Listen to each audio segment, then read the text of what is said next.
Let's make a quick and easy snack.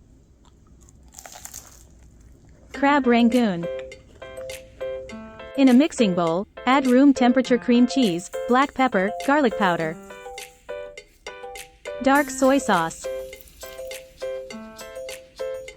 rice vinegar,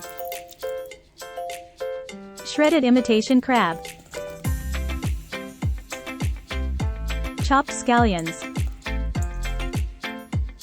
Using a fork, mix everything until well incorporated.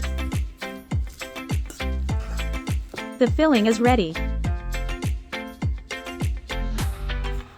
On a sheet of wonton wrapper, place 1 rounded teaspoon of the filling in the center. Using water, wet the 4 sides of the wrapper and fold into a triangle as shown. Press on the edges firmly to ensure it seals and also make sure not to leave air bubbles in the wrapper.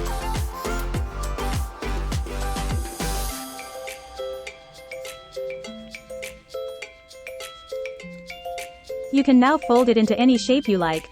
I chose to fold it like a small envelope.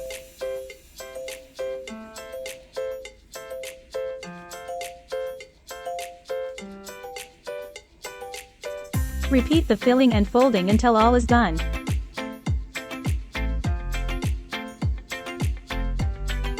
To cook, heat oil on a medium-low flame in a deep pan. Add in your freshly prepared wontons and fry until golden brown. Make sure your oil does not get too hot before frying, else the wonton wrapper will get too dark before the filling is cooked inside. Nice golden brown color. Serve with dipping sauce of your liking. I recommend sweet Thai chili sauce or ketchup or mayo. Bon appetit!